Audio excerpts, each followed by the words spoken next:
ওই 60 জন দিয়ে 31 জনের মেজরিটি দিয়ে কি আপনি বাতিল করে দিবেন? সেটা কি 2/3 মেজরিটি যারা পেয়েছেন তারা কি এটা মেনে নিবেন? এই যে আজকে সবচেয়ে বেশি আলোচনায় যে আহ, সংবিধান সংস্কার কমিশন এবং সেটার শপথ নেয় নাই, বিএনপি শপথ নেয় নাই, জামাত এবং এনসিপি শপথ নিয়েছে। এই যে বিএনপি নিল না এবং জামাত এনসিপি নিল, এটি দিয়ে আসলে কি মিন করে, কি হতে যাচ্ছে আসলে? আমি তো কি মিন করে রাজনৈতিক আলোকে যদি বলেন ওখানে আমি কিছুই বলতে পারবো না, কারণ আমি তো রাজনীতিবিদ না। তবে আইনের কথা যদি বলেন যে আইনে কি মিন করে, তাহলে আমি বলবো যেটা তাদের শপথ যেটা নিয়েছে এনসিপি জামাত, এটার কোনো মিন করে না, এটা মিনিংলেস।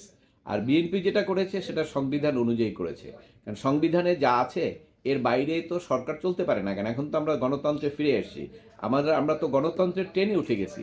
এখন কি আর আপনি উল্টাপাল্টা ওই আগের মতো মব করলেন, এই এর পদত্যাগ করা হইতে হবে, এটা করবো করবো, এগুলো তো আর চলবে না। কারণ আমরা তো গণতান্ত্রিক সিস্টেমে চলে আসছি, 2/3 মেজরিটি বিএনপিকে সাপোর্ট দিয়েছে। বিএনপি যে সমস্ত জিনিস তাদের ম্যানিফেস্টোর মধ্যে বলেছে সেগুলোর ব্যাপারে জনগণ পক্ষে রায় দিয়েছে। অতএব ওই ম্যানিফেস্টোতে যা আছে এর বাইরে তো বিএনপির করার কোনো কিছু দরকার নাই, এবং তারা করবে বলেও তো মনে হয় না। কেন করবে কেন? তারা তো ম্যানিফেস্টো জনগণের কাছে দিয়ে দিয়েছে, এবং যত ম্যানিফেস্টো দিচ্ছে সবগুলো এই যে এক টার্মে করতে পারবে তাও তো বলা যায় না, তাই না? কাজগুলো তো করতে হবে, কারণ একটা সংবিধান চেঞ্জ করা তো সহজ কথা না।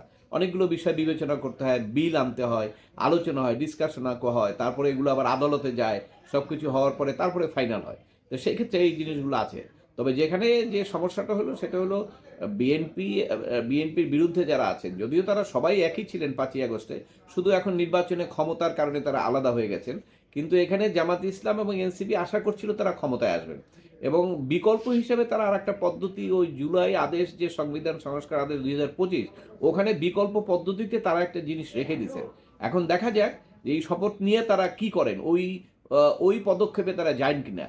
তো সেই ক্ষেত্রে আপনার গেলে তখন ওইটা আদালতে গড়াবে, তখন নিশ্চয়ই আদালত ছাড়া তো কোনো অল্টারনেটিভ থাকবে না। তো সেক্ষেত্রে আদালতে গেলে এগুলো সংবিধানের বাইরে যেটা আছে সবগুলোই বাতিল হয়ে যাবে। পদক্ষেপটা কি, সেই পদক্ষেপটা কি, এটা কি কোনো জটিলতা তৈরি করবে নতুন সামনে, সাংবিধানিক কোনো জটিলতা? আমি তো এটা ওই আদেশ হওয়ার পর থেকে বলে আসতেছি, সাংবিধানিক জটিলতা অবশ্যই তৈরি করবে। কারণ আপনি তো প্যারালাল একটা পার্লামেন্ট করে দিচ্ছেন। ওখানে কি বলা আছে? ওখানে বলা আছে যে এই শপথ নেওয়ার পরে আপনার বসতে পারবেন, আপনারা সিনিয়র যে কোনো একজন মেম্বার সভাপতিত্ব করবে। পার্লামেন্টে কিন্তু স্পিকার করে, সভাপতিত্ব করে। আর এখানে বলে দিয়েছে যে কোনো একজন সিনিয়র সভাপতিত্ব করবেন, 60 জন হইলেই হবে কোরাম। তা 60 জন হওয়ার পরে মেজরিটিতে তারা পাশ করবে, মেজরিটি মানে 31 জন।